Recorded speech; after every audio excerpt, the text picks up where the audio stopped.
안녕하십니까. 2022학년도 학생부 종합전형 대비 학생부 관리 방법 강의를 맡은 경기도 남양주시 판곡고등학교 교사 조만기 인사드리겠습니다. 네, 오늘은 2022학년도 이후에 학생부 종합전형에 대한 큰 틀의 어떤 대비 방안에 대한 말씀을 전해드리도록 하겠습니다. 예. 특히 올해 고등학교 2학년 친구 같은 경우는 대입제도 개편이라고 하는 어떤 그 큰 부분들을 중학교 3학년 때 한번 맞으셨을 것 같습니다. 저는 그 당시에 그 대입제도 개편과 관련된 어떤 자문위원 활동도 했었습니다. 자, 그러면 강의 바로 시작하도록 하겠습니다. 자, 먼저 대입제도에 대한 큰 틀의 변화된 부분들을 조금은 파악하실 필요가 있겠는데요. 특히 고등학교 2학년 친구들부터는 공정성 강화 방안이라고 해서 원래 중학교 3학년 때 대입제도 개편과 관련된 부분들이 발표가 되었는데 작년 11월 18일 날 공정성 강화 방안이라고 해서 조국 사태 이후에 학생부 종합전형에 대한 공정성이라는 부분들을 조금 더 문제시해서 그 부분들에 대한 어떤 대책이 작년에 다시 한번 발표가 되었습니다. 그래도 올해 고등학교 2학년 친구들 같은 경우는 중학교 3학년 때 발표된 대입제도 개편 그 내용에서 크게 달라진 부분들은 없기는 합니다. 근데 어쨌든 공정성 강화 방안이라고 해서 단순히 서류평가에 대한 부분뿐만 아니라 그 서류평가 당시에 어떤 블라인드 평가, 면접에서 블라인드 면접 이런 커다란 어떤 부분들이 바뀌었는데요. 그런 바뀌게 된 부분들에 대한 첫 번째 대상으로 적용되는 학년이 현재 고등학교 2학년이다 라고 말씀드릴 수가 있겠습니다. 고2가 아닌 그 아래에 혹시 학부모도 있을 것 같아서 말씀을 드리겠는데요. 고등학교 1학년 친구들 같은 경우는 현재 고등학교 2학년과 똑같은 그러니까 대입제도에서 바뀌는 부분은 없다라고 이해를 하시면 될 것 같고요. 중학교 3학년 이하 현재 내년에 고등학교 1학년 친구들이 될 그 친구들부터는 공정성 강화 방안 2단계가 적용이 됩니다. 이러면 훨씬 더 학교생활기록부에서 읽어내야 할 부분들이 많이 사라진다라고 이해를 하시면 될 것 같습니다. 그리고 현재 초등학교 5학년 친구들부터 고교학점제가 이제 전격적으로 도입이 될 예정인데요. 이 부분 역시 정권이 바뀌고 나서 어떻게 될지는 한번 고민해 볼 필요가 있겠다라고 말씀을 드릴 수가 있겠습니다. 현재 고등학교 2학년 친구들은 작년 1학년 8월 30일 때 기본사항이라는 게 큰 틀이 발표가 됐습니다. 크게 달라진 부분들은 없고요. 여기에서 이제 학생부 종합전형과 관련된 부분은 뭐가 있냐 하면은 이 교사의 추천서가 폐지됐다는 부분들. 예. 학생부 종합전형에서는 서류평가에서 학교생활기록부, 자기소개서, 그 다음에 교사 추천서 이 세 가지 서류를 가지고 평가를 하게 되는데 이 교사 추천서가 현재 고등학교 2학년 친구들부터는 사라지게 되었습니다. 근데 중요한 건 아까 앞에서 서두에서 말씀을 드렸다시피 작년 11월 18일 날 발표된 대입제도 공정성 강화 방안 이 부분이 현재 고등학교 2학년 친구들부터 적용이 된다는 부분입니다. 어떤 내용인지 한번 살펴보도록 하겠습니다. 먼저 첫 번째 대입 전형 자료, 즉 학생들을 대학교 입시로 선발하는 데 활용되는 자료입니다. 학교생활기록부, 자기소개서, 그 다음에 수능 성적이라고 보시면 될 것 같은데요. 그 중에서 학교생활기록부에 대한 공정성을 강화시키겠다라는 부분들이고요. 두 번째, 종합전형의 평가를 할 때 굉장히 투명하게 전문성 있게 평가를 하라라는 얘기. 세 번째, 학생부 종합전형과는 좀 대척점에 있는 부분이라고 말씀을 드릴 수가 있겠는데요. 정시의 수능 위주 전형을 늘려라라는 얘기. 그리고 마지막 네 번째, 이 부분도 학생부 종합전형과는 상관이 없지만 어쨌든 전반적인 수시에 영향을 줄 것 같은데요. 사회통합전형, 즉 어려운 친구들을 좀 많이 뽑아라. 그 다음에 대입의 구조를 바꿔라. 논술이나 특기자는 없애고 학생부 위주와 수능 위주로 선발해라 라는 이 큰 틀의 네 가지의 어떤 원칙이 발표가 되었습니다. 이 네 가지 원칙 중에서 학생들에게 실제로 어떤 영향을 주는 건 이 세 가지라고 말씀을 드릴 수가 있겠는데요. 하나씩 조금 말씀을 드려볼까 합니다. 특히 학교생활기록부는 학생부 종합전형 오늘 발표되는 주제와 굉장히 밀접히 연관되어 있다라고 말씀드릴 수가 있겠습니다. 먼저 첫 번째, 학교생활기록부에 변화된 부분입니다. 가운데 있는 부분이 현재 고등학교 2학년, 1학년이고요. 제일 오른쪽이 중학교 3학년, 그 다음에 상반은 고3은 이미 지났지만 고3과 비교를 하기 위해서 이렇게 보여드리겠습니다. 먼저 첫 번째 교과활동. 세부능력 및 특기사항이 되겠습니다. 이따 보여드리겠지만 대부분의 교과의 활동들은 다 글자 수가 줄었습니다. 그런데 교육부에서 이 교과활동, 즉 세부능력 및 특기사항만큼은 기초교과, 국어, 영어, 수학, 사회, 과학 이 교과에 대해서는 전체 모든 학생들에게 기록을 해주라라고 이렇게 지침이 내렸습니다. 즉 모든 부분들이 줄었지만 이 부분만큼은 늘었다. 라고 말씀을 드릴 수가 있겠습니다. 그만큼 영향력이 커졌다라고 말씀을 드릴 수가 있겠죠. 현재 친구들에 있어서 2학년 친구들에 있어서는 1학년 때부터 알겠지만 방과학교만 기재가 안 된다라는 부분들. 그래서 이 부분 빼고 나머지는 다 똑같다라고 말씀드릴 수 있겠고요. 이제 올해 중학교 3학년부터는 영재학급 또는 발명교실 이런 부분들도 기재할 수가 없게 됩니다. 두 번째 종합의견입니다. 글자 수가 줄었다라고 이해를 하시면 될 것 같고요. 세 번째 자율활동입니다. 역시 글자 수가 줄었습니다. 나중에 다시 말씀을 드리겠지만 종합의견과 자율활동의 글자 수가 줄었다는 부분들은 어떻게 해석할 수 있느냐. 글자 수가 줄었기 때문에 정말 학생 엑기스만, 학생에 대한 본질만 기록을 해야 됩니다. 글자 수가 줄었는데 학생 개인에 대한 기록이 되지 않고 학교 전반적인 기록이 된다면 학생의 입장에서는 읽어낼 그런 만한 거리가 사라진다라고 말씀드릴 수가 있겠습니다. 동아리가 되겠습니다. 동아리는 자율동아리가 현재 고등학교 3학년 친구들이라면 자율동아리에 대한 제한이 없습니다. 또 글자 수에 대한 제한도 없습니다. 또 동아리에서 학생들이 자율탐구 활동이라고 해서 소논문과 같은 활동들을 할 수가 있었습니다. 그런데 현재 고등학교 2학년부터는 자율동아리를 1년에 1개밖에 할 수 없게 됩니다. 그리고 그 주어진 자율동아리의 글자 수가 30자로 제한이 되어 있습니다. 그럼 어떻게 될까요? 자율동아리가 가지고 있는 평가의 영향력은 굉장히 줄어들게 되는 겁니다. 반면에 전체 500자에 대한 글자 수의 변화는 없거든요. 그럼 뭐냐? 여기는 정규 창체 동아리에 대한 중요도가 굉장히 올라가게 됩니다. 그래서 현재 고등학교 2학년부터는 이 창체 동아리, 즉 현재 고2 친구는 내년에 고3에 돼서도 동아리에 대한 중요도가 정규 동아리가 훨씬 더 커졌다라고 이해를 하시면 될 것 같습니다. 그리고 내년도 고1, 현재 중학교 3학년부터는 자율 동아리가 아예 평가에 반영되지 않게 됩니다. 그만큼 정규 동아리의 중요성이 올라갔다라고 이해를 하시면 될 것 같고요. 봉사활동. 이 친구가 봉사활동에서 어떤 형태로 봉사활동했는지에 대한 특기사항이 올해 고3까지는 기록이 되었지만 고등학교 2학년부터는 그냥 봉사 시간만 평가에 활용됩니다. 그리고 그마저도 현재 중학교 3학년부터는 개인 봉사, 즉 교회 봉사는 기록이 되지 않고 학교에서 실시되는 교내 봉사만 평가에 영향을 주게 됩니다. 그러면 여기 무슨 말이냐면 현재 고등학교 3학년 친구들이 갖고 있는 봉사의 영향력보다는 고등학교 2학년 내려올수록 봉사가 가지고 있는 영향력 자체가 굉장히 줄어든다라고 이해를 하시면 될 것 같습니다. 진로활동입니다. 글자 수도 줄었고요. 그 다음에 진로희망이라고 해서 이 친구가 1학년 때부터 어떤 직업에 또는 어떤 학과에 관심을 가지고 있는지 이런 부분들을 통해서 서류평가에서 직관적으로 이 친구에 대한 관심사를 확인할 수 있는데 그 부분들이 현재 고등학교 2학년부터는 대학교 입시에 반영이 되지 않습니다. 즉, 이 친구가 어느 분야에 관심을 갖고 있는지를 직관적으로는 확인할 수 없다는 겁니다. 그럼 고등학교들 어떻게 대응하고 있느냐? 직관적인 이해는 안 되지만요. 학생들의 서류평가에, 즉 학교생활기록부에 앞에서 말씀드린 세부능력 특기사항 그 부분에서 학생들이 수행평가에서 활동하는 그러한 여러 가지 기록들이 기록되거든요.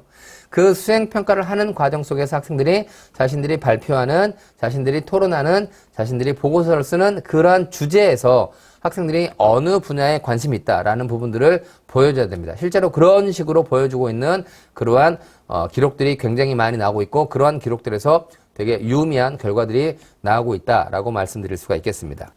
상장입니다. 상장도 현재 고3까지는 학생들이 탄 상장 모두 다 대학교의 평가에 반영이 되었습니다. 근데 현재 고등학교 2학년 친구들부터는 학기당 상장은 1개만 반영이 됩니다. 그리고 그마저도 올해 중학교 3학년부터는 상장은 평가에 반영되지 않습니다. 학생들이 내신 성적 이외에도 어느 분야에 특별한 역량을 가지고 있느냐라는 것들을 평가하는 게 경시대회라고 할 수 있는데요. 결론은 고2, 고1도 경시대회가 가지고 있는 평가의 영향이 줄어들게 되고 그마저도 중학교 3학년부터는 평가에 활용되지 않는다. 즉 학생들에 대한 기본적인 그 숫자 이외의 다른 부분들에 대한 평가의 영향력이 계속해서 사라지고 있다라고 말씀드릴 수가 있겠습니다. 마지막으로 독서활동입니다. 독서활동은 지금도 계속해서 학생들이 읽었던 책의 이름과 저자만 평가에 활용이 되는데요. 학생들은 또 이 부분을 통해서 학생들이 어느 분야에 관심을 가지고 있는지를 보여주고 있습니다. 근데 그 부분 역시 중학교 3학년부터는 반영되지 않습니다. 고등학교 2학년으로 따지면 이 부분들은 중학교 3학년 때 고등학교를 결정할 때 그 당시에 발표된 내용들이 그대로 적용이 됩니다. 다만 중학교 3학년부터는 그 부분이 훨씬 더 많이 축소가 되었다라고 말씀을 드릴 수가 있겠고요. 자, 이런 부분들은 어떻게 생각하냐면 지금도 계속해서 학생부 종합전형은 학교에서 일어나는 학생들이 한 활동들을 가지고 평가를 한다라고 평가를 했는데요. 그 중에서도 정규 교육과정에 들어가 있는 활동들을 평가한다라는 그러한 부분들이 굉장히 강했습니다. 근데 그 메시지에 들어있는 정규 교육과정이 의미가 조금 변화가 된다고 생각합니다. 올해 고등학교 2학년과 1학년까지는 그 주어진 정규 교육과정은 고등학교에서 학교장의 허락을 받은 활동이다라고 이해하시면 됩니다. 학교장 허락을 받은 경시대회, 허락을 받은 방과후학교, 허락을 받은 개인봉사, 허락을 받은 독서 이런 것들이 기록이 된다는 얘기죠. 근데 이런 부분들이 중학교 3학년을 가면 이 정규 교육과정이란 게 단순히 학교장이 허락을 받은 게 아니라 정규 수업 시간에, 즉 방과 후에 하는 활동들 자체가 예를 들어서 방과 후에 아이들이 책을 읽고 방과 후에 아이들이 개인 봉사를 하고 방과 후에 경시대가 진행되는데 이런 부분들이 다 평가에서 배제가 되고 정해진 수업 시간에 포함된 그러한 활동에서만 평가에 활용된다라고 이해를 하시면 될 것 같습니다. 즉 그만큼 학생들은 수업 시간에 훨씬 더 많은 집중이 필요하다라고 말씀드릴 수가 있겠습니다. 두 번째, 전형 자료 중에 또 하나가 아까 추천서는 없어졌다고 말씀을 드렸죠. 자기소개서가 남아있는데요. 이 자기소개서 역시 고등학교 2학년 친구들에게 있어서 축소가 됩니다. 현재 고등학교 3학년 친구들과 비교해서 1번과 2번 항목으로 나눠져 있던 부분들이 한 문항으로 이렇게 통합이 됩니다. 그러면서 글자 수 역시 마찬가지로 2,500자가 1,500자로 줄어들게 되고요. 3번 활동 역시 그대로 그 의미를 가지고 문항의 내용은 살짝 변화가 됩니다. 있지만 글자 수가 줄어들게 됩니다. 4번 문항 역시 대학에서 하는데 글자 수가 줄어들게 됩니다. 또 이 역시 현재 중학교 3학년부터는 아예 자기소개서가 폐지돼 버립니다. 이런 식으로 평가에 활용되는 어떤 그 외연적인 부분들을 굉장히 많이 현재 고등학교 2학년부터 축소를 시킨다라고 이해를 하시면 될 것 같습니다. 그러면 어떻게 될 거냐? 그런 교과의 활동들이 축소가 된다면 학생들 입장에서는 오히려 그 시간 낭비가 줄어들 수 있습니다. 그런 교과의 활동들이 줄어들게 되면 자연스럽게 수업에만 오롯이 집중을 하면 되거든요. 그리고 아까 말씀드린 세부능력 및 특기사항의 중요도가 올라갔으니 당연히 그 학생들은 개별적인 역량들을 보여줄 수 있는 학생들의 개별적인 관심사를 보여줄 수 있는 수행평가의 중요도가 굉장히 올라갔다라고 이해를 하시면 될 것 같습니다. 그리고 교과 활동이 아직까지는 남아있거든요. 아직까지는 정규 동아리, 또 학교에서 하는 자율활동, 그 다음에 교내봉사 이런 부분들이 여전히 학생들에 대한 개별적인 특성들을 어느 정도는 보여줄 수 있다고 할 수 있으니 이 부분들에 대한 최선의 노력들을 하는 것들은 당연히 필요하다라고 할 수가 있겠습니다. 걱정되는 부분이 있습니다. 교사들 중에서 솔직히 안 움직이시는 분도 계시거든요. 그런 분들을 위해서 세부능력 및 특기사항의 중요도가 올라갔으니 쓰는데 어려움을 겪는 분들을 위해서 표준안을 만들어준다고 합니다. 저는 표준안을 만들어주면 그 표준안을 만들어준 것으로 인해서 오히려 더 기록의 획일화가 일어날 수 있다는 생각이 듭니다. 그러면 저런 표준안을 통해서 더 이렇게 학생들의 다양성이 늘어나는 부분들이 돼야 되는데 오히려 그것들이 더 획일화로 된다면 자연스럽게 학생부 종합전형에서 내신 성적의 중요도가 올라갈 수 있다라고 말씀을 드릴 수가 있겠고요. 그럼에도 불구하고 학생들에 대한 개별성을 보일 수 있는 게 뭐가 있느냐 하면 올해 고등학교 3학년부터 2015 교육과정이 새롭게 도입이 됐잖아요. 그 2015 교육과정이 도입된 가장 큰 특징 중에 하나가 뭐냐면 학생들에 있어서 과목 선택권을 줬다는 겁니다. 그래서 학생부 종합전형에서는 학생들이 어떤 과목들을 들었냐라는 부분들이 실은 굉장히 중요해질 것 같습니다. 특히 올해 고등학교 2학년 친구들부터 이따 다시 교육과정을 한번 짚으면서 말씀을 드리겠지만 올해 고등학교 2학년 친구들부터 이 어떤 과목을 들었느냐라는 부분들이 학생부 종합전형 평가에 굉장히 중요할 것 같다라는 부분들의 말씀을 드릴 수가 있겠습니다. 두 번째, 정시가 늘어난다고 말씀을 드렸잖아요. 실제로 이따 다시 한번 보여드리겠지만 수도권 대학으로 가면서부터 학생부 종합전형보다는 정시에서 더 많은 인원을 선발하게 되었습니다. 근데 이랬을 때 이미 고등학교는 학생부 종합전형에 대한 준비가 이미 굉장히 오랜 시간을 거쳐서 이제는 굉장히 정착화되어 있거든요. 그럼 이런 부분이 과연 무너질 것이냐? 저는 무너지지 않을 거라고 생각합니다. 물론 역시 학교나 학생의 입장에서는 그럼에도 불구하고 학생부 종합전형보다는 수능에 더 많이 뽑는 거 아니겠느냐. 그래서 수행평가 뭐가 의미 있느냐. EBS 중심으로 수업을 더 진행하는 게 낫지 않겠느냐라는 그런 얘기들을 할 수는 있거든요. 근데 저는 그 부분에 반대를 하는 이유가 있습니다. 첫 번째 뭐냐. 수능에서 더 많은 인원을 선발하는 건 맞습니다. 하지만 수능에서 합격하는 그 비중이 재학생이 더 많을까요? 졸업생이 더 많을까요? 저는 상위 유수한 대학들은 수능이라고 하는 부분들이 늘었다고 해서 그것들이 오롯이 재학생의 몫으로 떨어지지는 않을 거라고 생각을 합니다.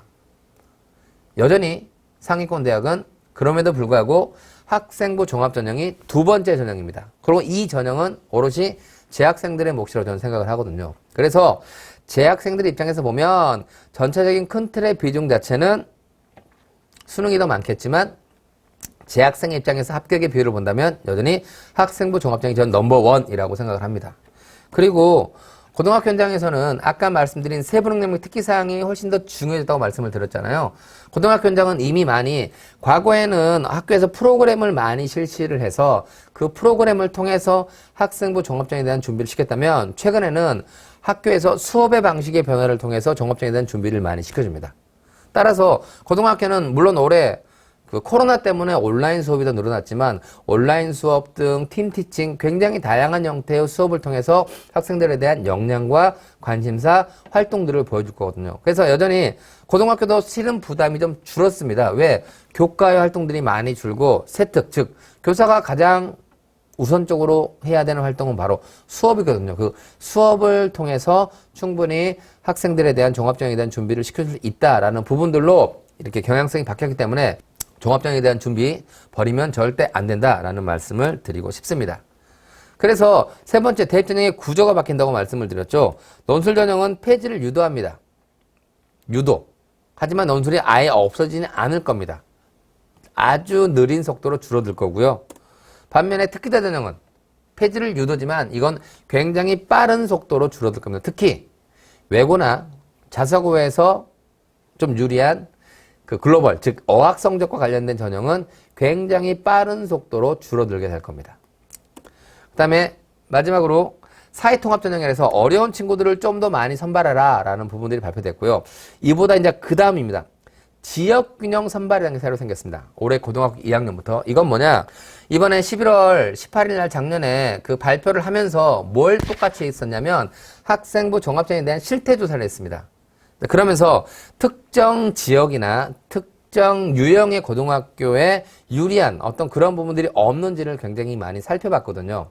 그러면서 대안을 제시한 거죠. 특정 지역이나 특정 고등학교가 특별히 유리하지 않도록 전형을 만들어봐라. 그게 바로 뭐냐? 서울대학교의 지역균형 선발 전형이 대표적인 거거든요. 그건 뭐냐? 공부를 잘하든 공부를 못하든 학교가 크든 학교가 적든 서울대 지역균형은 모든 학교가 공평하게 2명씩만 원서를 쓸 수 있습니다. 자연스럽게 어느 학교든 제일 많이 합격을 해봐야 2명인 거죠. 이런 전형을 만들어봐라 해서 만들어졌고요. 그렇게 해서 올해 고등학교 2학년 친구들부터 또 이 부분이 서류평가로 들어가게 되면 또 특정 어떤 편향을 할 수 있으니 서류평가가 아닌 교과 성적이죠. 즉 교과 전형으로 선발해라 라고 발표가 되었습니다. 그래서 이 부분들이 올해 고등학교 2학년부터 새롭게 도입이 됩니다. 물론 이건 학생부 종합전형은 아니죠. 하지만 학생들이 원서를 쓸 때 종합과 교과를 같이 고려해서 조합해서 원서를 쓰거든요. 그런 면에서 본다면 수도권 친구들 입장에서는 수도권에 있는 대학교에 가기가 조금은 더 용이해졌다라는 부분들이 발표가 되었습니다. 이게 실제로 이제 발표된 그 올해 고등학교 2학년 친구들이 발표된 지역균형 전형이거든요. 서울대만큼은 여전히 종합을 하지만 나머지 다른 대학들은 교육부의 의도에서 이렇게 교과 전형을 실은 여기 보시면 파란색 연세대, 서강대, 성균관대, 경희대, 건대, 동대는 원래 교과 전형이 없었거든요. 그런데 이 부분에서 종합전형을 살짝 줄이거나 없애면서 이 부분들을 교과전형으로 지역균형이라는 이름으로 이렇게 만들었습니다. 그리고 이 전형의 특징이 뭐라고요? 아무나 원서를 못 쓰는 전형이라고. 그래서 이렇게 학교당 쓸 수 있는 인원을 퍼센트나 또는 명수로 제한을 걸었습니다. 이 부분들이 좀 바뀐 부분이다 라고 말씀을 드릴 수가 있겠습니다. 그러면 그렇게 바뀐 11월 18일로 바뀐 대입 공정성 강화 방안에 의해서 어떤 부분들이 있느냐 큰 틀에 좀 어떤 의미를 좀 말씀을 드리겠습니다. 어쨌든 정시가 늘었습니다. 그리고 또 아까 지역균형 전형에서도요. 실은 교과 전형을 만들면서 대학들이 어느 학교에 내신을 믿지 못하니까 거기에 최소한의 안전장치를 걸었죠. 그게 바로 뭐냐? 수능 최저 기준입니다. 그러다 보니 수능이 수시에서도 조금 더 영향력이 늘어났고요.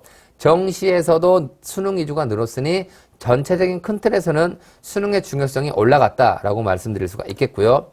학생부 종합전형에서는 여러 가지 활동들의 글자 수나 이런 것들이 제한되거나 축소되었죠. 자연스럽게 종합전형에서는 세부 능력 및 특기사항의 중요도가 굉장히 올라갔습니다. 전체적으로는 교과 전형이 조금 늘었고 거기다 종합 전형에서도 교과의 활동이 줄면서 내신 등급에 대한 중요도가 올라갔고요. 아울러서 아까 말씀드린 학생들이 어떤 과목을 들었냐라는 교과 선택이라는 부분들이 또한 중요해졌다라고 말씀을 드릴 수가 있겠습니다. 따라서 올해 고등학교 2학년 친구들부터는 나는 수시에 올인할 거야, 수능은 전혀 안 볼 거야 라는 이러한 어떤 대입의 지원 전략은 굉장히 위험해질 수 있다라는 말씀을 드리고 싶습니다. 또 이따 뒷부분에서 살짝 언급을 하겠지만 정시의 합격선은 내려갈 거거든요. 수시에서 어디에 원서를 쓰냐는 내가 정시에서 어디까지 갈 수 있냐를 파악하면서 거기서부터 시작이 되는 부분이거든요. 따라서 수시만 올인하고 수능은 공부하지 않는다라는 부분들은 현재 고등학교 2학년 친구들부터는 굉장히 위험하다라고 말씀드릴 수가 있겠습니다.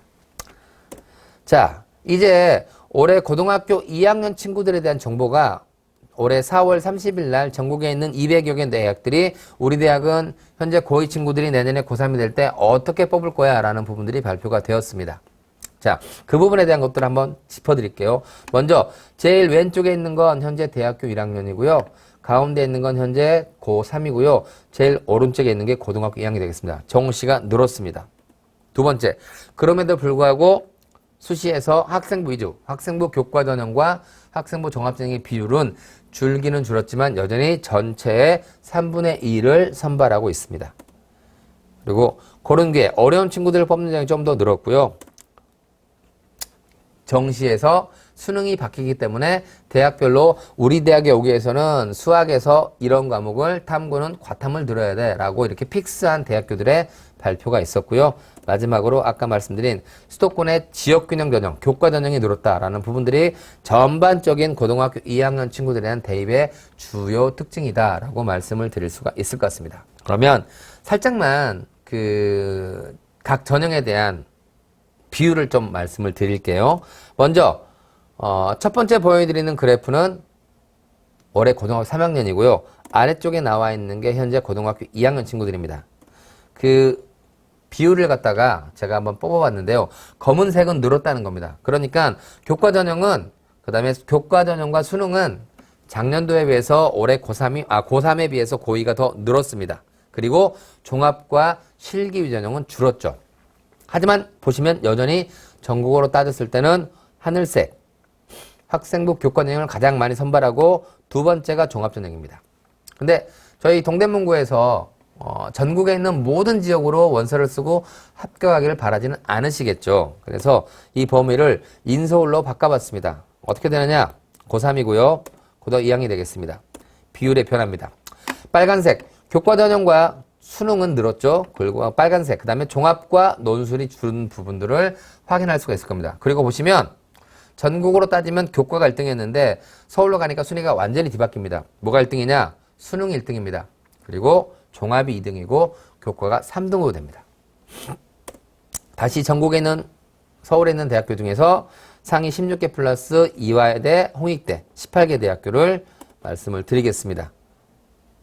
비율을 보시면 교과와 수능이 줄어드는 거 보이시고, 늘어난 거 보이시고, 종합과 논술이 줄어드는 거 확인할 수 있을 것 같습니다. 역시 수능이 1등, 그 다음에 종합이 2등입니다. 마지막으로 상위 7개 대학교 보면 여기서만큼은 여전히 수능이 1등이 아니라 종합전형이 여전히 1등입니다. 즉 상위권으로 올라가면 아직까지도 종합전형이 가장 큰 비중을 차지하고 있음을 확인할 수가 있을 것 같습니다. 이 부분들을 제가 다시 하나의 표로 말씀을 드리겠습니다. 전국 수도권 18개, 11개, 7개 스카이 대학인데요. 이 고등학교 가운데를 보시면 될 것 같은데요. 보시면 전국으로 따지면 교과가 1등이지만 수도권으로만 가더라도 수능 18개대 수능, 11개대 수능. 하지만 상위 7개대 스카이 들어가면 여전히 아직까지도 종합전형이 1등이다. 그 다음에 수능이 1등 하지만 2등이 뭐냐? 2등이 종합전형입니다. 그리고 아까 말씀을 드렸죠. 수능에서 많이 뽑는다고 이게 다 재학생의 몫은 아니라는 거죠. 하지만 종합전형에서는 거의 대부분이 재학생의 몫입니다. 따라서 학생부 종합전형을 결코 소홀히 해서는 안 된다라는 부분 되겠고요. 제일 오른쪽은 차이입니다. 보시면 재밌는 게 수능은 상위권 대학으로 올라갈수록 수능이 늘어났죠. 이유가 뭐냐? 수능을 40% 맞추라고 했어요. 근데 작년까지도 상위권 대학교는 수능을 그렇게 안 맞췄거든요. 종합을 많이 뽑았어요. 그런데 수능을 일괄적으로 40% 맞추라고 하다 보니 교과를 늘리려고 하다 보니 자연스럽게 수능을 어디서 가져올 수밖에 없느냐? 예, 종합에서 가져올 수밖에 없는 거죠. 그러니까 상위권으로 올라갈수록 수능을 더 적게 뽑다 보니 근데 일괄적으로 40으로 맞추다 보니까 상위권으로 올라갈수록 수능이 늘어난 거고요. 그걸 어디서 가져올 수밖에 없냐? 종합에서 가져올 수밖에 없기 때문에 이러한 어떤 비중의 차이가 나타난다라고 이해를 하시면 될 것 같습니다. 자, 그럼 대학별로 한번 보겠습니다. 대학별로. 종합전형의 인원만 볼게요. 여기서 종합전형 인원을 보시면 뭘 확인하시면 되냐? 검은색으로 나와 있는 건요. 예, 수능 최저가 없다라고 보시면 됩니다. 빨간색으로 나와 있는 건요. 수능 최저가 있다라고 보시면 됩니다. 그럼 파란색으로 되어 있는 부분들은 일부 전형은 있고 일부 전형은 없다라고 보시면 됩니다. 보시면 이제 특징 중에 하나가 뭐냐? 서울대는 항상 간단하죠. 지역균형 선발과 일반 전형입니다. 연세대학교가 고등학교 3학년까지는 수능 체제가 없었습니다. 근데 고등학교 2학년에서 수능 체제를 부활했습니다. 고려대학교 올해 고3에서 계열 적합형이라고 하는 수능 체제가 없는 전형을 만들었는데요. 여전히 똑같이 유지되고 있습니다. 보시면 각 대학교별로 전형의 종합전형이 차지하는 인원들입니다. 보시면 아까 앞에서도 말씀을 드렸지만 이 상위 포스텍까지 포함해서 8개 고등학교는 종합전형이 가장 큰 비중을 차지하고 있다. 또 하나 특징, 서울대, 연세대, 고려대, 그 다음에 이화여대 8개 대학교, 4개 대학교가 수능 체제를 걸고 있습니다. 따라서 이 대학교를 희망하는 친구들 입장에서는 학생부 종합전형을 준비하면서 수능 체제까지 같이 준비를 해야 한다라고 이해를 하시면 될 것 같습니다. 그 다음 그룹, 종합전형이 수능에 비해서는 넘버2 전형으로 내려왔죠. 하지만 여전히 수시에서는 가장 높은 비중을 차지하고 있다라고 말씀을 드릴 수가 있겠고요. 경희대학교가 작년까지는 종합전형에 수능 체제를 두지 않았는데, 예, 올해 고등학교 2학년 전형을 발표하면서 경희대학교가 수능 체제를 적용을 했습니다. 제가 판단하기에는 아마도 경희대학교가 학생부 종합전형에 대한 이해도가 굉장히 높은 대학이거든요. 그런데 올해 고등학교 2학년 친구들부터 학교생활기록부의 교과 외 활동들이 대폭 축소되면서 경희대학교 입장에서는 단순히 그렇게만 학교생활기록이 줄었을 때 학생들에 대한 개별성, 우수성을 확인하기 어렵다. 그래서 안전장치를 두고 싶다라는 어떤 그러한 의중이 아닌가라고 개인적으로 생각을 하고 있습니다. 어쨌든 종합전형 각 대학별로 보면 홍익대학교와 경희대학교가 차지하고 있죠. 자, 그 다음 그룹 가면 종합전형 역시 같은 비중으로 32% 정도 같이 유지하고 있습니다. 근데 교과적인 비중이 살짝 늘어난 걸 확인할 수 있겠고요. 이제 이 그룹부터는 학생부 종합전형은 수능 체제가 없습니다. 그래서 대부분의 학생들이 학생부 종합을 준비하면서 수능에 대한 준비를 안 하는데요. 올해 고2부터는 그 부분이 굉장히 위험할 수 있다라는 부분들의 말씀을 드렸습니다. 자, 그 다음에 거점 국립대학교 한번 짚어드리겠습니다. 아까 서울에서 인서울 가는 게 제일 좋겠지만 이 거점 국립대는 어떤 의미로 바라보셔야 되냐면요. 올해도 부동산 때문에 한번 시끌했죠. 그러면서 어떤 얘기가 나왔냐면 올해도 행정수도 이전이라는 부분들이 다시 한번 이슈화가 됐습니다. 근데 이 행정수도 이전은 예전에 한번 이슈화가 됐었죠. 그 당시에 뭘 했었냐. 이 수도권에 굉장히 많이 분포되어 있는 공기업들을 다 지방으로 내려보냈습니다. 그러면서 또 바뀐 게 뭐가 있냐면 이제 지방으로 내려간 공기업은요. 신입사원을 선발할 때 반드시 그 지역 출신 인재를 30% 이상 선발해야 됩니다. 근데 여기서 말한 그 지역 출신 인재는 뭐냐? 그 지역 출신 고등학교 졸업자가 아니고요. 그 지역 대학교를 졸업한 학생입니다. 그러면 지방에서 가장 우수한 인재는 어디에 있을까요? 바로 지역 거점 국립대학교에 있겠죠. 그래서 이 지역 거점 공립대학교는 그런 식으로 바라봐야 되는 거고요. 여기는 종합이 1등이 아니고요. 학생부 교과전형 빨간색이죠. 수능 최저를 거는 학생부 교과전형 1등입니다. 그리고 학생부 종합에서도 21%밖에 안 되는데 보시면 녹색 있죠. 녹색. 녹색은 뭐냐? 의대, 치대, 한의대, 의치만큼은 수능 최저를 건다라는 부분이 되겠습니다. 보면 여기다 보면 지방 거점 공립대는 빨간색이 좀 많죠. 예. 문제 푸는 능력에 대한 어떤 선호도가 높다라고 말씀을 드릴 수가 있겠습니다. 마지막 그룹입니다. 올해 경쟁률이 대폭 줄었습니다. 왜요? 학생 수가 인구가 감소되다 보니 가장 먼저 직격탄을 받는 게 바로 초등학교 교사 수거든요.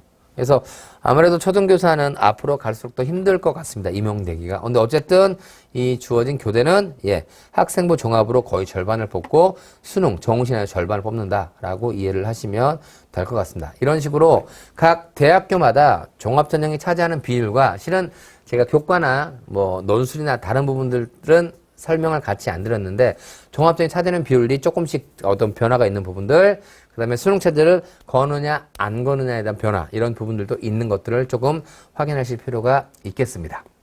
두 번째로 이제 그 고등학교 2학년 친구들부터, 실은 고2가 아니거든요. 고3부터거든요. 어쨌든 대입에 준비하는 고등학교의 어떤 입시 환경이 조금 바뀌고 있습니다. 이 부분들이 분명히 학생들이 원서를 쓰거나 종합전형을 준비하고 지원 전략을 짜는데 영향을 주거든요. 그래서 그 부분을 조금 말씀을 드릴까 합니다.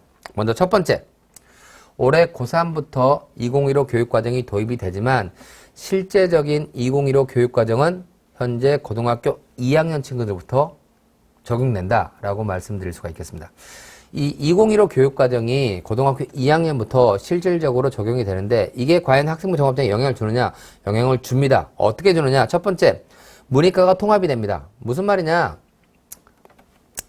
이따 보여드리겠지만 문과 친구들이 과거에 비해서 내신 성적 따는데 조금 어려워졌습니다. 왜? 문이과가 통합이 되다 보니까 수학 교과를 옛날에는 문과 친구들과 이과 친구들을 따로 시험을 봤거든요. 그래서 문과에서도 상대평가니까 무조건 1등급이 나왔습니다. 하지만 지금부터는 문이과가 통합이 됐거든요. 그러면 자연계 친구들이 수학만 잘하는 친구들, 그게 아니거든요. 일반적으로 공부를 잘하는 친구들이 자연계 성향이 있잖아요. 그래서 문이과가 통합이 되다 보니까 인문계 친구들 입장에서는 수학 교과에서 좋은 내신을 따기가 어려워졌습니다. 따라서 특히 상위권 친구들, 문과 친구들은 약간 내신 성적이 하락되는 부분들이 있고요. 반면에 자연계 친구들은 조금 수학 때문에 올라가는 부분들이 생겼습니다. 두 번째, 진로 선택 과목. 이따 교육과정을 짚으면 다시 한번 말씀드렸지만 이 진로 선택 과목 성적 산출 방법이 9등급제가 아니거든요. 그래서 이 진로 선택 과목이 도입됨으로 해서 이 부분들은, 이 진로 선택 과목은 학생부 교과 전형에 영향을 주는 게 아니라 학생부 종합 전형에 아주 큰 영향을 줄 가능성이 매우 높습니다. 따라서 이 진로 선택 과목을 어떻게 선택하고 여기에서 성적은 어떻게 받아야 되며 이런 부분들이 고등학교 2학년부터 학생부 종합전형 평가에 큰 영향을 줄 것 같다라는 첫 번째가 되겠고요. 두 번째, 솔직히 올해 고등학교 2학년 친구들은 고3에 비해서 인구가 살짝 늘어납니다. 03년생이잖아요. 월드컵 때문에 살짝 늘어나는데요. 그러나 그럼에도 불구하고 계속해서 인구가 줄어왔잖아요. 이 부분들, 그리고 고2가 살짝 늘어나지만 다시 고1, 중3이 또 줄거든요. 이 인구가 줄어드는 부분들에 의해서 이 대학교 입시는 절대평가가 아니고 상대평가거든요. 이 부분들을 잘 이해를 하신다면 이 인구가 줄어드는 부분들에 의해서 약간 내신 성적이 좀 더 안 좋아도 원서를 쓸 수 있는 부분들이 생깁니다. 이런 부분들을 대학에서 발표하는 입시 결과를 통해서 조금 확인할 필요가 있겠다라는 말씀을 드리고 싶고요. 그 다음에 수도권에서 정신원이 늘어난 것과 그 다음에 지역균형 전형이 늘어난 것들, 문제 푸는 역량으로 해서 이렇게 합격되는 부분들이 더 늘어난 것들이 결론은 종합전형에서 어떻게 원서를 쓸 거냐라는 부분들을 결정하는데 많은 영향을 줄 수 있습니다. 그리고 아까 말씀을 드린 고등학교 2학년부터 학교 생활급여 기록에 축소가 일어났고 그게 중학교 3학년 가면 대폭 축소가 되는 이런 여러 가지 부분들이 학생부 종합전형을 대학교에서 어떻게 선발할 것이냐에 대한 어떤 이 고민거리가 생겼다라고 말씀드릴 수가 있겠고요. 마지막으로 좀 슬프거나 좀 분노가 날 수도 있겠지만 올해 상황인 거죠. 올해 지금 코로나 때문에 대부분의 고등학교에서 고등학교 3학년만 신경을 썼습니다. 왜? 고3 당장 입시가 발등에 불이 떨어졌으니까요. 그러나 내년 되면 어떻게 될까요? 지금 계속해서 흘러나오는 얘기가 이 코로나가 올해 끝나지 않고 내년까지 갈 거라는 얘기가 많이 있잖아요. 그러면 솔직히 고등학교 2학년 친구들이 고등학교 2학년 때 가장 많은 활발한 활동을 하게 됩니다. 근데 올해 거의 못 했잖아요. 특히 지방 내려가니까 다 하더라고요. 근데 이 수도권 인구가 많다고 고등학교 2학년 친구들 학교를 온라인 수업을 굉장히 오래 실시했잖아요. 일은 더 마찬가지고요. 아마 활동이 예년에 비해 좀 부족하겠죠. 이런 부분들 학생부 종합전형에 분명히 영향을 줄 것 같습니다. 그럼에도 불구하고 이 코로나 시대에서도 여전히 할 수 있는 활동들은 있었습니다. 독서라든가 또는 온라인 수업 상황에서의 어떤 활동들, 이런 부분들이 내년도의 평가에 좀 크게 영향을 줄 것 같다라는 말씀을 드리고 싶습니다. 그 중에서 첫 번째 하나, 아까 2015 교육과정이 도입이 됐다고 말씀을 드렸잖아요. 이건 경기도에 있는 한 학교의 사례입니다. 한 학교만 여러 군데인데요. 올해 고3입니다. 왜? 올해 고3부터 문이과 통합은 이루어졌거든요. 보시면 이 파란색이 인문계열인데요. 일부에서 이렇게 역전되는 거 있었는데 보면 상위권 대학교 아이들이 무조건 다 밑으로 깔고 들어가고 있죠. 이게 바로 뭐 때문이냐? 문이과 통합에 의한 수학에서 고른 내신을 받지 못했던 부분들이 영향을 이렇게 주는 겁니다. 그래서 이 부분들은 내년에도 분명히 일어날 거거든요. 근데 이 부분들은 이 다음 페이지와 같이 설명을 드리겠습니다. 두 번째, 뭐냐? 대학교 입시는 상대평가입니다. 인구가 줄어든다고 말씀을 드렸잖아요. 100명일 때 11등은 2등급입니다.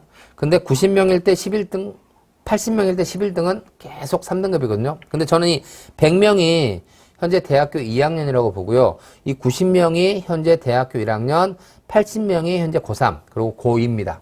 그리고 고1로 가면 75, 중3으로 가면 70, 이렇게 갈수록 줄어들 거거든요. 그런데 중요한 건 뭐냐? 이 11등이 뭐냐? 이렇게 생각할게요. 100명일 때 인서울대학교 100명 뽑았습니다. 죄송합니다. 100명일 때 인서울대학교 11명 뽑았습니다. 90명으로 줄었습니다. 인서울대학교 몇 명 뽑을까요? 똑같이 11명 뽑고 있습니다. 80명으로 줄어도 똑같이 11명 뽑습니다. 왜? 학생 수가 줄어든 거에 맞춰서 대학교가 이제 모집 정원, 대학교 그 정원을 줄이고 있지 않거든요. 그 말은 무슨 말이냐? 학생 수가 줄어도 여전히 대학교는 그 등수만큼 갈 수 있다는 얘기예요. 즉 뭐냐? 100명일 때 11등까지 원하는 데 갔다면 90명일 때도 11등까지 가는 겁니다. 그럼 80명일 때 11등까지 가는 거죠.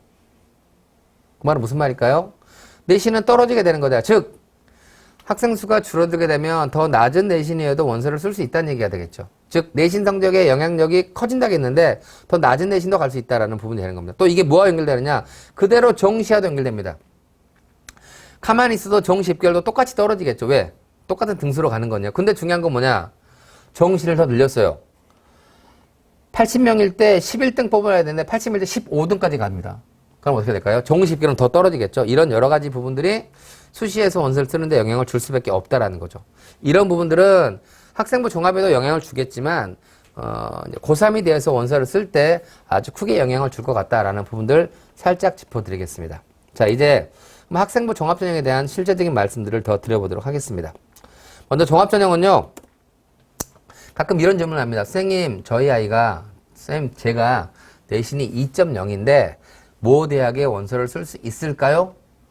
저는 그러면 모른다고 얘기합니다. 참고로 저는 나름 진학의 전문가라고 좀 이렇게 말을 할 수 있는 사람이거든요. 왜 모르냐?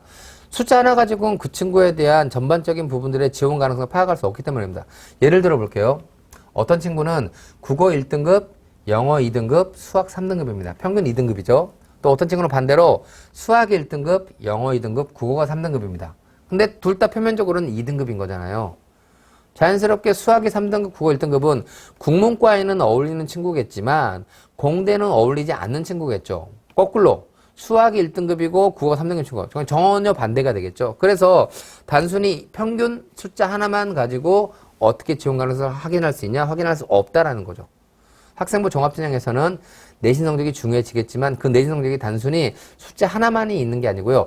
어떤 교과를 제일 잘했는지, 학년이 올라가면서 성적의 변화는 어떻게 되는 이런 여러 가지들을 보면서 즉 성적을 분석한다라고 보는 게 맞다라고 말씀을 드릴 수가 있겠고요. 올해 고등학교 2학년까지는 자기소개서가 있죠. 자기소개서가 있고 없고, 면접이 있고 없고, 수능 최저 기준을 적용하고 안 하고가 실제로 학생들이 3학년에 가서 원서를 쓰는 데는 합불에 굉장히 큰 영향을 줍니다.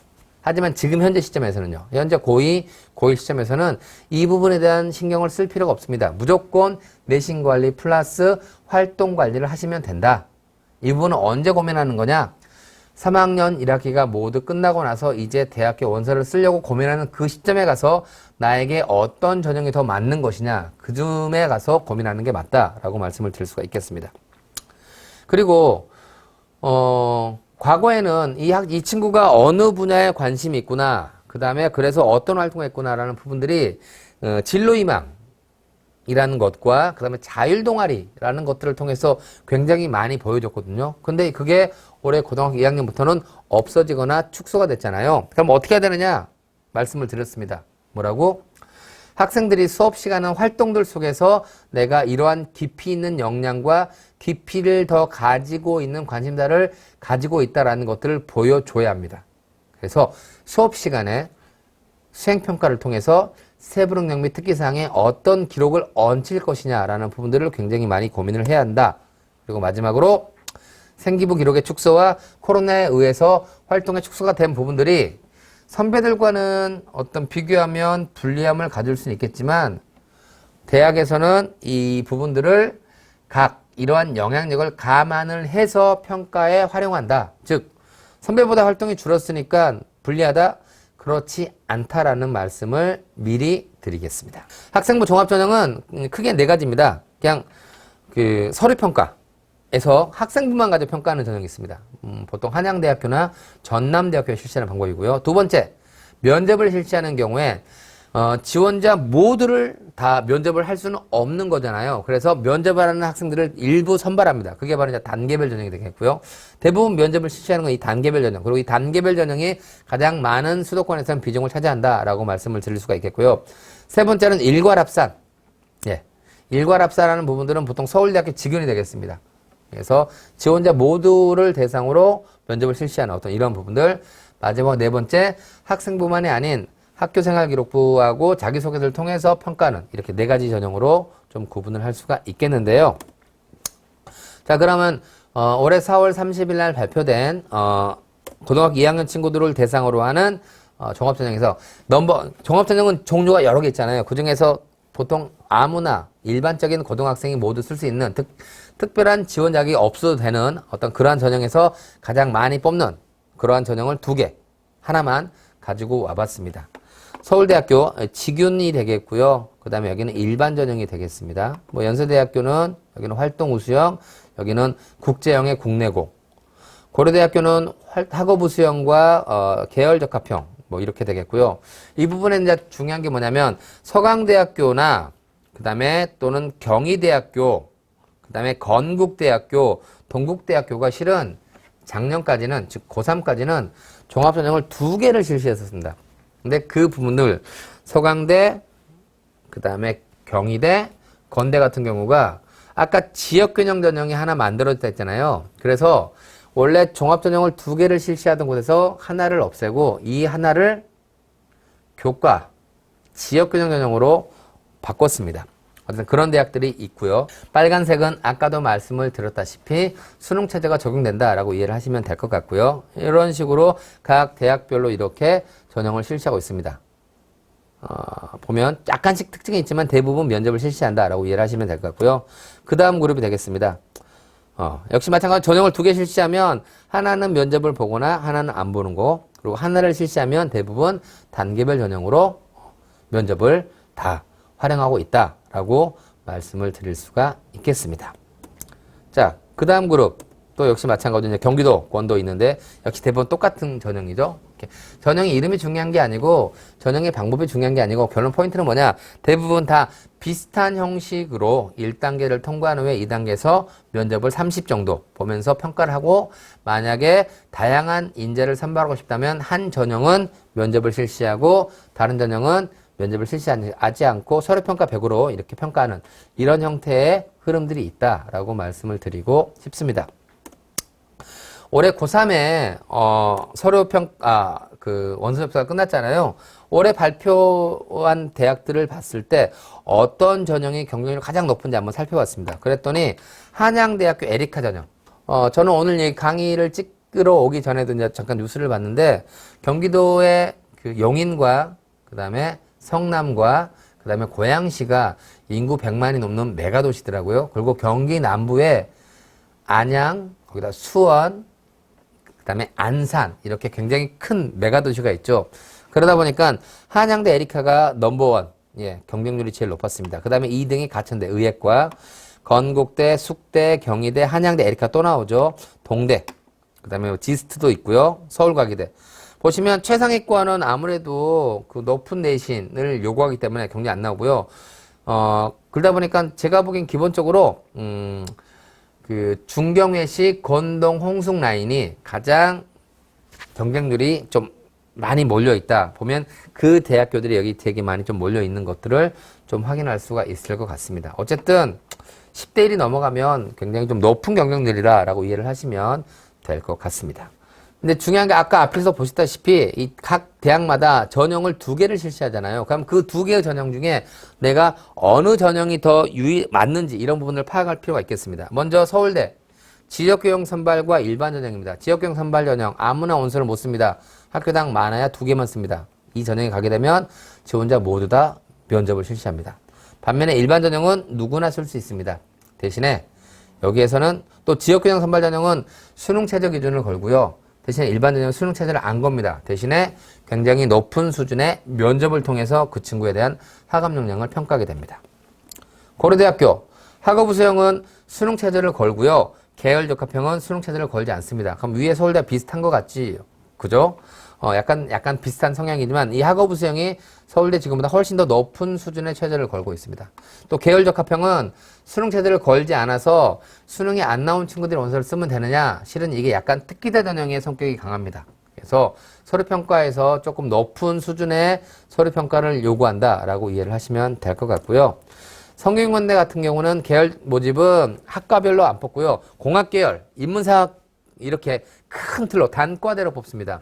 반면에 학과 모집은 그 학과별로 뽑거든요. 아무래도 그러다 보니까 계열 모집이 조금 더 학업 역량 전반적인 우수성을 더 많이 따진다면 학과 모집에서는 학과와 연계되는 어떤 전공 적합성이라는 색깔들이 좀 더 드러나야 된다. 이렇게 이해를 하시면 될 것 같고요.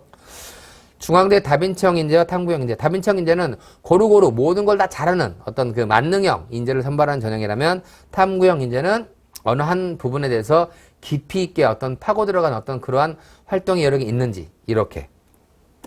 한국외대 여기는 서류형과 면접형. 그냥 단순히 서류형은 그냥 서류, 면접형, 면접을 실시한다. 이렇게 전형 방법의 차이라고 이해를 하셔도 됩니다. 이런 식으로 대학별로 이렇게 있는 부분들을 잘 이해를 하셔가지고 자신에게 적합한 전형을 언제 3학년 1학기가 끝나고 원서를 쓰는 시점에 고민할 필요가 있겠다.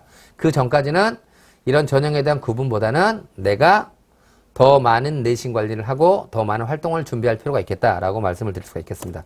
참고로 서울대학교의 지역균형과 일반 전형을 보면 아무래도 지역균형은 일반고가 더 많이 쓰지만 일반 전형에서는 자사고, 외고, 영재고, 과학고 더 많이 오죠. 이게 뭐냐, 높은 수준의 어떤 구술 면접 이런 부분들에 대한 대비 이런 것도 포함되거든요. 그래서 전형에 대한 특징에 따라서 합격에 대한 양상도 달라진다라는 말씀을 좀 드리고 싶습니다. 자, 그러면 이 학생부 작업장에서는 어떻게 평가하느냐? 평가에서 4가지가 있는데요. 물론 대학마다 차이는 있겠지만 이게 2018년도에 뭐 연세대, 중앙대, 경희대, 한국외대, 건국대, 서울여대 6개 대학이 중심이 돼가지고 이걸 만들었는데 대부분의 많은 대학교들이 이 주어진 부분들을 기본으로 대학교의 어떤 그 평가 요소를 짜고 있습니다. 따라서 한 번 정도 이해할 필요가 있겠는데요. 먼저 학업 역량입니다. 학업 역량 뭐냐? 학업을 충실히 수행할 수 있는 기초사학 능력. 저는 이렇게 좀 설명을 드립니다. 너 우리 대학교 와서 공부할 수 있는 그러한 역량이 있어? 라는 부분인 거죠. 그래서 성취도 대신 보겠고요. 학업 태도, 학업 의지. 그 다음에 탐구 활동. 어느 정도의 어떤 결과물들을 가져왔느냐라는 부분이 되겠고요. 두 번째. 그래서 이 부분에 대한 것들을 제가 나름 조금 예시를 가져왔는데요. 참고로 서울대학교 예시를 좀 가져왔습니다. 이건 좀 흐름을 좀 보시라고요. 서울대학교 가시면 이 아롤이라고 하는 어떤 서울대학교 입학본부 웹진이 있는데요. 여기 보시면 나도 입학 사정관이라는 메뉴를 통해서 매년 3개 학과의 3명의 학생, 즉 9명의 학생에 대한 합격자에 대한 학교생활기록부와 자기소개서를 통해서 어느 정도의 어떤 그 부분들을 보여주고 있습니다. 이건 뭐냐? 국어국문학과에 합격한 친구에 대한 학교생활기록부의 기록입니다. 이 친구에 대한 기록 보시면 개화기와 일제강점기라는 관심사고요. 그러니까 주황색은 이 친구가 했던 관심사고 그 다음에 노란색은 이 친구가 했던 행위라고 보시면 됩니다. 이 친구는 국어국문과인데 개화기와 일제강점기 국어연구, 우리말 바로 세우기, 정적분과 진위계수, 한국인이 잘 표시한 영어 표현, 그 다음에 지구온난화에 대한 국제상의 대응 이러한 어떤 관심사를 보였고요. 이 친구는 조사하고 일화를 소개하고 자료를 조사하고 분석하고 프로젝트 활동을 하고 실태 파악 분석하고 보고서 완성 발표하고 주제 발표하고 이런 활동들 이런 것들 그러니까 이 친구가 어떤 활동을 했느냐 어떤 주제에 대해서 이런 부분들이 되게 중요하다라고 말씀드릴 수가 있겠습니다. 그 다음에 이 친구에 대한 자기소개서입니다. 자기소개서 이 친구는 뭐 궁금증에서 영어 창의력대에 참석했었고 동아리 활동했었고 역시 노란색은 행위가 되겠고요. 그 다음에 여기서 이제 주어진 녹색이 자기소개서 중요한 배우고 느낀 점이라고 할 수가 있겠습니다. 이런 식으로 학업 역량 말씀을 드렸고요. 두 번째 전공 적합성입니다. 이건 이거죠. 너 우리과 어떤 것들을 공부하는지 이해하고 거기에 대한 대비를 했어? 라는 부분입니다. 너 우리과에 어떤 준비를 했느냐라는 부분들. 그래서 전공 관련 교과목, 전공에 대한 이해, 전공 관련 활동과 경험. 근데 이 전공을 학과라고 생각하시면 안 되고요. 일부 대학에서는 학과라는 너무 이렇게 조밀한 것보다는 예를 들어서 학생이 원자력공학과, 전기공학과, 전자공학과 구분해서 학생이 준비할 수 있을까요? 못하겠죠. 그래서 이 전공 적합성을 계열 적합성, 단과대 이런 식으로 조금 이해를 하셔도 별 무리는 없다라고 말씀을 드릴 수가 있겠습니다. 자, 역시 여기도 마찬가지로 서울대 아루리에서 가져왔는데 여기는 이제 제가 개인적으로 자기소개를 좀 가져왔습니다. 이 친구를 뭘 쓰냐면 주제 탐구 활동을 좀 고민을 했었고요. 거기에 대한 뭐 에너지 혁명 책도 읽고 이런 부분들. 어쨌든 그래서 아루리라는 홈페이지를 통해서 조금 이 다양한 사례들은 학부모님들이 조금 거기서 간접 경험을 하실 필요가 있겠다라는 부분을 통해서 세부적인 내용들은 굳이 언급을 하진 않겠습니다. 세 번째, 인성이 되겠습니다. 협업, 나눔과 배려, 소통, 도덕성, 성실성인데요. 실은 도덕성과 성실성은 굳이 보여주지 않아도 됩니다. 왜? 부도덕하고 불성실한 친구가 종합을 원서를 쓰면 안 되거든요. 포인트는 뭐냐? 위입니다. 협업, 나눔과 배려, 소통. 즉 뭐냐? 이 인성은 너 대학교에 들어와서 다른 사람들과 함께 어울려서 생활할 수 있어? 이것을 평가한다라고 이해를 하시면 되겠습니다. 3학년 학급 실정을 하면서 그 학급 내의 갈등을 어떻게 해소했느냐라는 부분들을 가지고 소통과 그죠? 소통 능력을 또 협업 능력 이런 것들을 보여준 사례다라고 말씀을 드릴 수가 있겠습니다. 그리고 마지막 네 번째 발전 가능성이 되겠습니다. 지금보다 이 친구를 선발했을 때 우리 대학교 오면 훨씬 더 발전하겠지라는 부분들을 평가하는 평가 요소가 되겠습니다. 자기 주도성, 경험의 다양성, 리더십, 창의적 문제 해결력인데요. 저는 개인적으로 올해 코로나19 상황을 현재 고등학교 2학년과 1학년이 겪고 있고 내년에도 어느 정도 겪을 거잖아요. 저는 이 발전 가능성에 대한 평가의 영향력은 줄어들 수밖에 없겠다. 앞에 있는 저는 기본적으로 학업 역량과 전공 적합성 이 부분에 대한 평가가 제일 실은 중요하고 또 학업 역량에 대한 평가 영향력이 이 코로나19 상황에서는 조금 더 커질 수 있겠다라는 어떤 그러한 말씀을 조금 드리고 싶습니다. 자, 그러면 전반적인 전형 방법에 대한 부분들에 대한 대학교 분류, 그죠? 그리고 그 평가 요소에 대한 말씀을 드렸는데요. 아까 제가 2015 교육과정 중요하다고 말씀을 드렸죠. 특히 올해 고2부터 실질적으로 2015 교육과정이 전면적으로 도입이 된다고 말씀을 드렸는데 저는 이 부분을 좀 말씀을 드리고 싶습니다. 이 진로 선택 과목 이게 되게 중요하거든요. 근데 2015 교육과정에서 이 전문교과라고 해서 어떤 특목고나 자사고에서 할 수 있는 부분들은 이제는 일반고에서도 실시할 수 있게 되었거든요. 어떤 게 있느냐 보면 이렇게 굉장히 다양한 뭐 심화수학, 고급 물리학, 물리학 실험 뭐 이런 이런 굉장히 어려운 과목들도 일반고에서 실시할 수 있는데요. 그럼 저런 것들을 우리 학교에서는 하지 않으니까 우리 학교는 불리한 거냐? 근데 중요한 건 대학교 사정관들 만나면 이렇게 어려운 과목을 들었다고 해서 그 친구가 우수하다라고 보지는 않는답니다. 대학교는 이렇게 얘기합니다. 물리2, 학교에서 할 수 있는 진로 선택에 있는 물리2라도 제대로 공부하면 그 부분들을 충분히 우리는 잘 읽고 평가하겠다라고 얘기를 하고 있습니다. 근데 중요한 거 뭐냐면 이 페이지가 되게 중요한데요. 자, 제가 수학을 예로 들었는데요. 보면 이 공통 과목은 석차 등급이 나옵니다. 9등급제라는 거죠. 그런데 이 부분입니다. 13명 이하 과목이나 학교 간 통합, 공동교육과정이라든가 또는 진로선택 과목 보이시죠? 이 진로선택 과목은 등급이 안 나오죠? 등급이 안 나온다는 겁니다.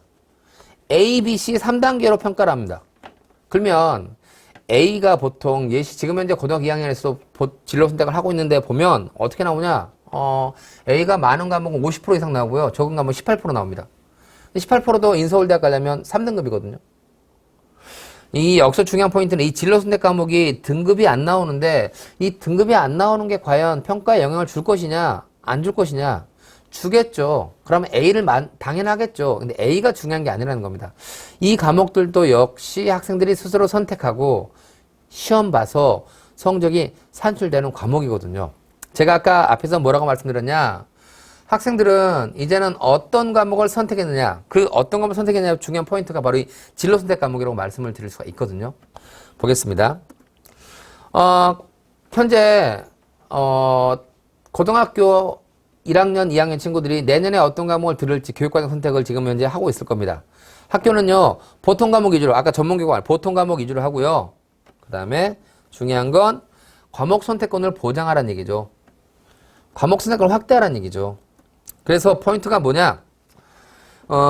과목 선택권을 확대하라는 게 지금 현재 굉장히 중요하다고 말씀을 드릴 수가 있겠는데요.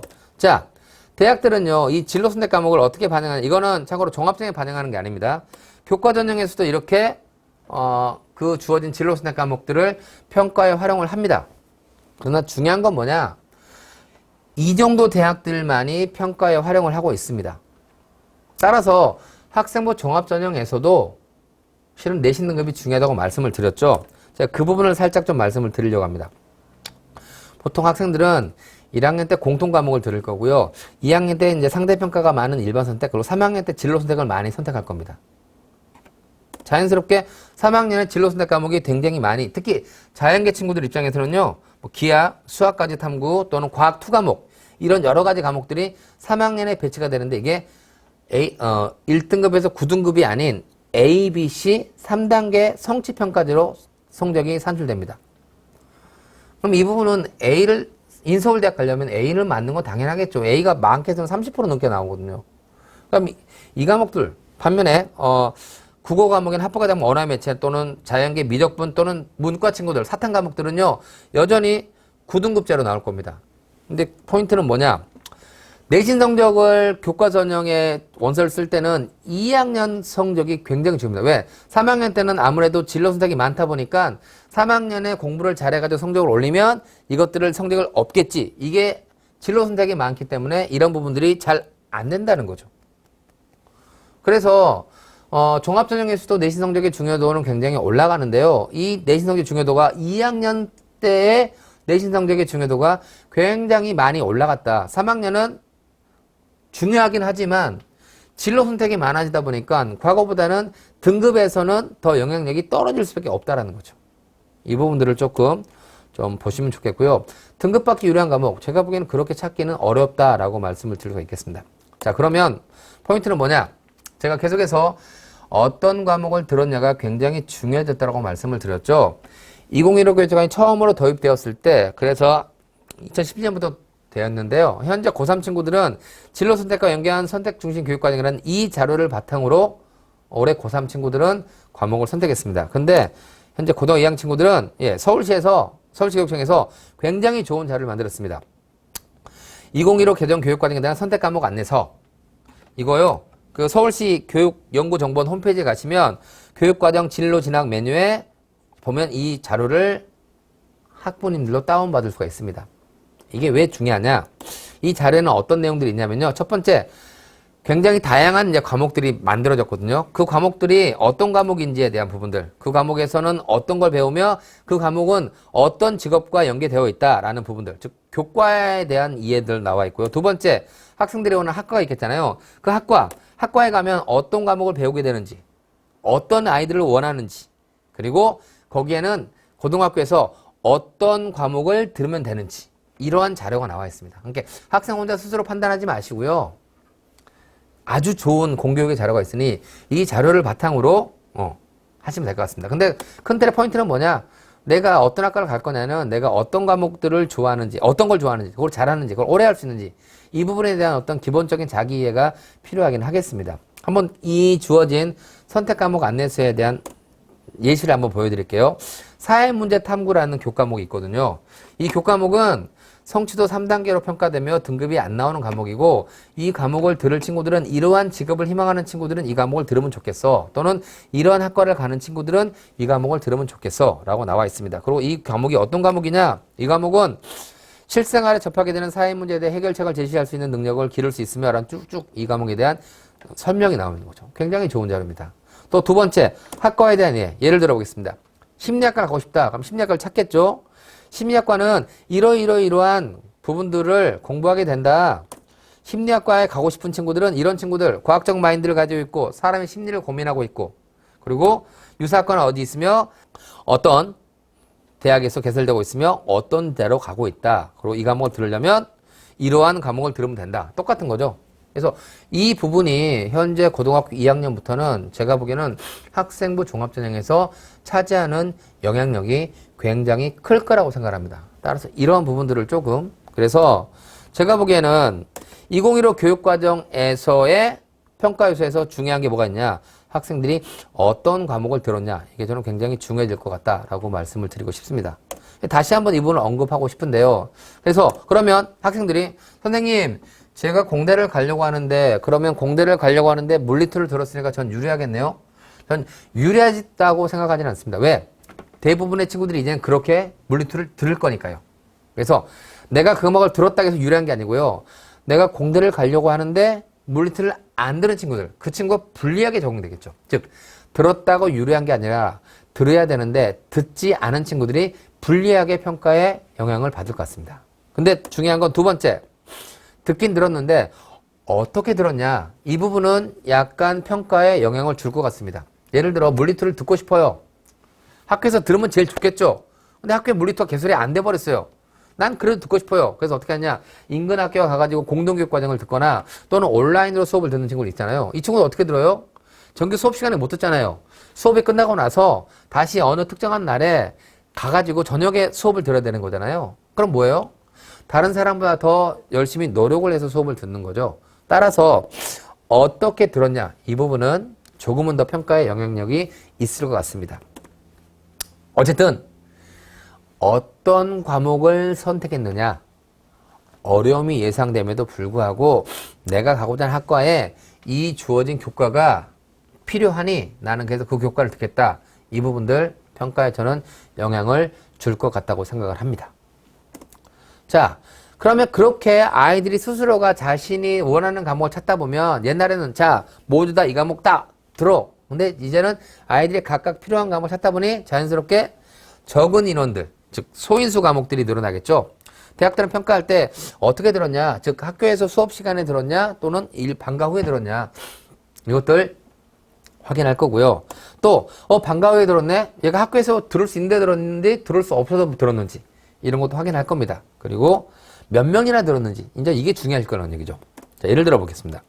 100명이 들었을 때 4등은요 상대평가에서 1등급이죠. 그러나 20명이 들었을 때 4등은요 상대평가로 치면 4등급 나옵니다. 그러면 교과전형에서는 불리합니다. 100% 불리할 수밖에 없죠. 하지만 종합전형에서는요 100명에서 4등도 전교 4등이고요 20명에서 4등도 전교 4등입니다. 왜 20명에 못 들었을까? 아마 그 과목을 듣는 친구들이 굉장히 우수한 친구들이거나 또는 그 교과가 듣기에 이해하기에 조금 어려운 과목일 수 있습니다. 근데 그 어려움임에도 불구하고 그 과목을 들었다는 얘기죠. 그래서 종합전형에서는 소인수 과목, 어려움이 예상되고 그 집단이 우수한 집단이라 할지라도 예, 가서 듣는다. 이거 굉장히 위험하다는 얘기죠. 그리고 아까 말한 진로 선택 과목이 실은 뭐냐? 그 진로 선택 과목이 뭐냐? 물리2 왜 안 듣냐? 그거 어렵잖아요. 그리고 그 과목 듣는 친구는 다 공부 잘하는 친구들이잖아요. 그래? 좋았어. 과학2 과목을 진로 선택으로 해줄게. 성적에 부담감이 있다고? 좋아. 상대평가 9등급제가 아닌 A, B, C 3단계 80 넘으면 A 줄 거야. 이래도 안 들을 거야? 이렇게 만들어진 게 실은 진로 선택 과목이라는 얘기죠. 따라서 어떤 과목을 들었냐? 굉장히 중요하다라는 부분들 말씀을 드리고 싶습니다. 이제 거의 이제 마무리 부분을 가고 있는데요. 그럼에도 불구하고 학교생활 기록부에서 뭐가 중요하냐? 전 제일 중요한 게 뭐라겠어요? 세부능력 특기사항, 즉 수업 시간에 뭘 하냐 제일 중요하다고 말씀을 드렸습니다. 그럼에도 불구하고 정규 수업 시간에 필요한 게 있죠. 뭐 자율활동 같은 거. 자율활동은 결론은 학생들 입장에서는 개인에게 중요한 활동들을 저는 강조해야 되는 부분이라고 생각을 하거든요. 최근에는 이 자율활동이 학교 간의 어떤 기록의 편차가 좀 있습니다. 즉 뭐냐? 이 자율활동을 잘 해주는 학교들이 있다는 얘기죠. 어떻게? 학급 특색, 학년 특색 이런 것들. 그래서 자율활동을 통해서도 여전히 학생들은 자신의 개별적인 특성들을 보여줄 수 있다라는 부분들의 말씀을 드리고 싶고요. 그래서 어쨌든 이 자율활동 예를 한번 들어보겠습니다. 이게 뭐냐? 소풍입니다. 옛날에는 그냥 소풍에 가서 뭐 했다 하고 끝났습니다. 근데 과거에는 이제 최근에는 소풍 가서 지역 내 명승지를 답사하는 단체 활동 마친 후에 다 아무것도 안 하면 모르겠지만 어떤 친구가 거기에서 본인이 보고 느낀 걸 영어로 정리한 영어 안내서를 작성해서 그것들을 시청에 활용할 제안했고 이런 활동을 개별적으로 한다면 그런 것들을 뭐 한다? 기록을 해준다는 얘기죠. 그래서 최근에 이렇게 단 중요한 건 뭐냐? 이걸 다짜고짜 가가지고 기록해 주세요. 이렇게 하는 게 아니고요. 담임선생님한테 미리 어떤 활동을 하게 된다면 그랬을 때 그 활동에 대해서 선생님 제가 이 활동에 대해서 이런 부분들을 해보려고 고민하고 있습니다. 이런 부분들을 기록해 줄 수 있습니까? 먼저 양해를 구해야겠죠. 그리고 된다 하면 그런 부분들을 하는 것들 굉장히 저는 유의미하다라고 생각을 하고 있습니다. 학급 특색 이런 활동들이 요새 늘어나고 있습니다. 학급 특색 활동인 경제팀, 심리팀, 언론팀, 예술팀, 정책팀의 다문화가구 연계 여기는 아마 인문계반이겠죠. 했다. 또 보시면 이렇게 학술보고서 활동 학급에서 하는 겁니다.